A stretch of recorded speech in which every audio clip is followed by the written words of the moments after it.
What's up guys, Damian Keyes here, welcome back to the channel. So, Donald Trump has ordered the banning of TikTok in the whole of America by September the 15th, or to be sold to a US company by September the 15th, or it will be no longer, because as he said, it is a national threat and spyware for the Chinese government.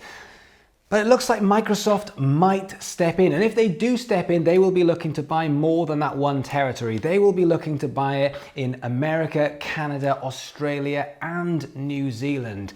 Trump is also looking to take a cut of the deal. He is the businessman through and through. Trump says that TikTok is putting Americans' data in the hands directly of the Chinese government, which they would never do, surely.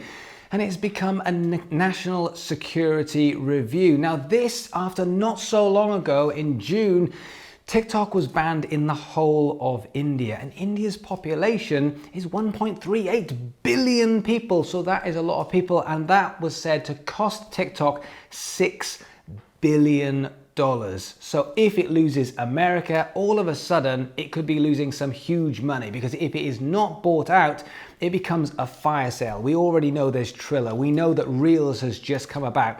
Then there's Byte, which is Vine 2. All of these are vying for that very, very similar position. And whilst right at the forefront is TikTok with 1 billion users, it might not be for very long. So if Trump gets his way, and it looks like he may well do, there will be an exodus of influencers and TikTok stars who will be looking for a new home, and they will be welcomed with open arms and some fat checks. We've already seen, if you remember a couple of months back, the Joe Rogan saga, where he left YouTube only to take up a house at Spotify alone.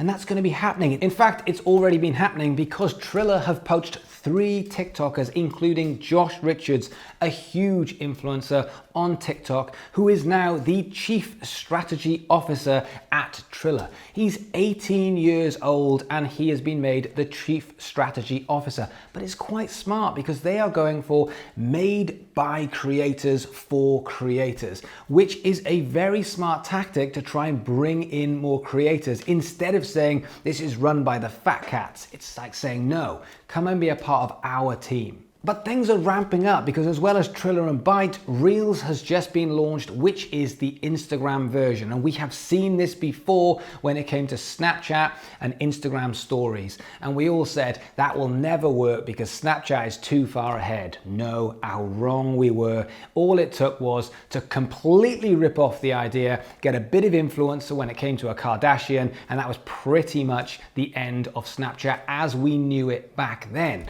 So we know Facebook have got the money and the power to be able to take on a company like TikTok, especially when they are in the middle of a shitstorm like they are right now. Now, when it comes to the big TikTok influencers, we've already seen them start to panic and start to make content on other platforms, especially on YouTube. We've seen this before with the likes of Vine, where it was there one day, gone the next, and there was a lot of influencers who lost out. So now, as there's a bit of a war on influencers and they're being welcomed in, we are about to see a fight for the biggest ones. In fact, not only are we going to see a fight with other social media platforms, but we've already seen the Hype House, which is a huge bunch of influencers who live together, who've been signed up for a reality show. And let's face it, when it comes to the likes of Charli D'Amelio or Addison Rae, they're going to be signed to Netflix. That's how big this is going to be. They're going to be signed to Disney or Netflix for a huge deal. But Damian, I am a credible musician. What do I care about TikTok? Well, precisely. But think of it like this. Major labels are obsessed with TikTok. They've always been obsessed with what's trending, and right now the labels are obsessed with TikTok, because TikTok is where consumption is pushing the trends, and those trends are songs. Radios are the same. Radio is looking to TikTok to see what is trending so it can take those songs and put them on radio, because it wants more listeners. Playlists on Spotify are also doing the same thing. They are looking to TikTok for what's trending, and also obviously what's trending on TikTok is then being pushed onto Spotify, which means the playlists are picking up on it. This is the industry. This always has been the industry. It's about what is the hottest thing, invest money into it and try and make money back again. That is the major label game. So if you are a mainstream artist looking at hacking youth culture because some 12-year-old is doing a dance to your track for a few seconds so you can get huge attention in order to push people across your Spotify, well, if that's your game, this is very, very bad news. But if you look at it, TikTok has got the power to break music. It's been doing it regularly every single week for the last couple of years. In fact, TikTok was the most downloaded app in the entirety of 2019. But if that isn't your game, if you are an independent artist, then this isn't about how you do or don't get onto something like TikTok to get discovered. This is something different. This is about the knock-on effect of losing TikTok. This is how we understand the music industry, because the music industry now is different to where it was 6 months ago because of the lockdown and everything that's going around the world. The music industry is different now to where it was 2 years ago because of the algorithm changes. The music industry is different now because of the social media changes. The way this works is the music industry doesn't decide to change, and music doesn't decide to change. It's us. As consumers, we consume and we dictate. We dictate how things work and where things go.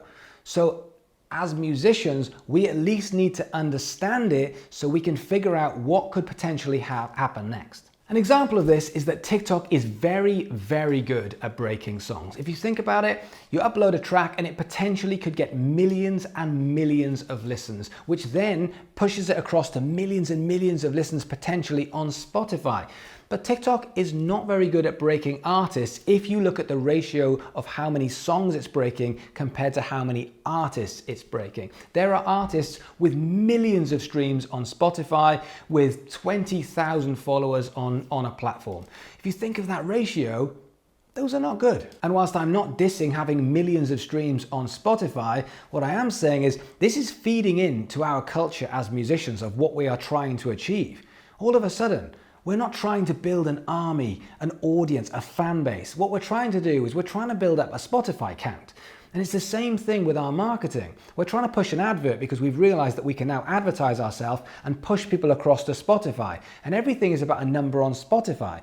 But that is not an army of followers. And that's not how you monetize a brand. We've stopped trying to build brands and we've started trying to build Spotify numbers or TikTok numbers. Now, I am all for playing the game. I am all about looking at social media in order for you to DIY and take your career seriously.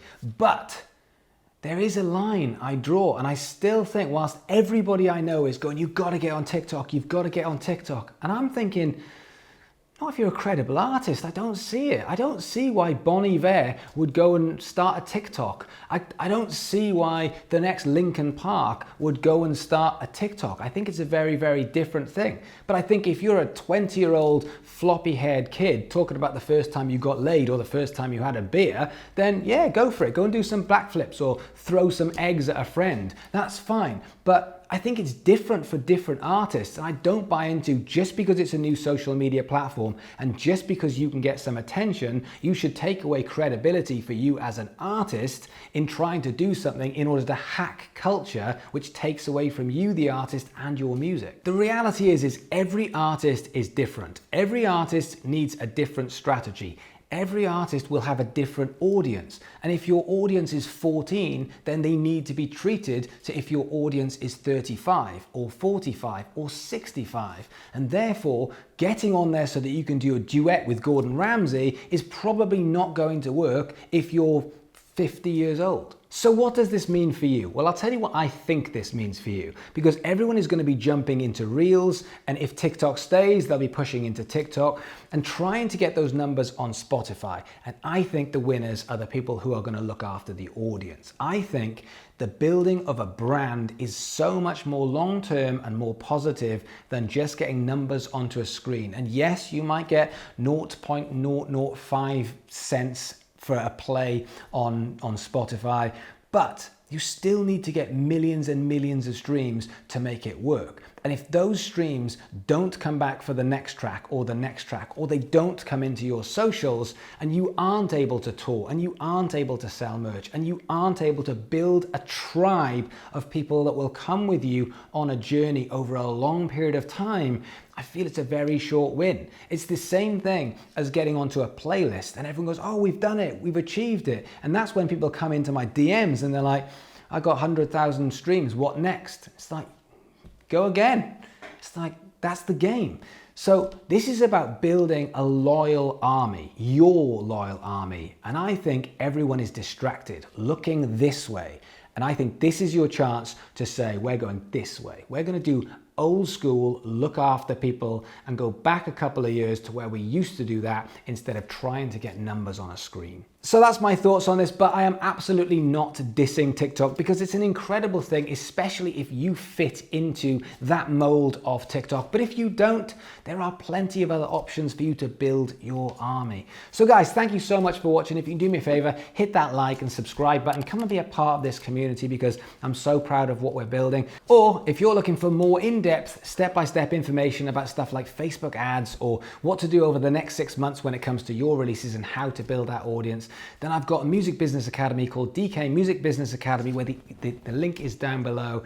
And also you get access to me because I do 2 live sessions every single week where we can discuss your strategy, your queries, the things that you're struggling with on a regular basis. So if that helps, then get involved. I'd love to see you in there. But thanks for watching, and I'll see you guys soon.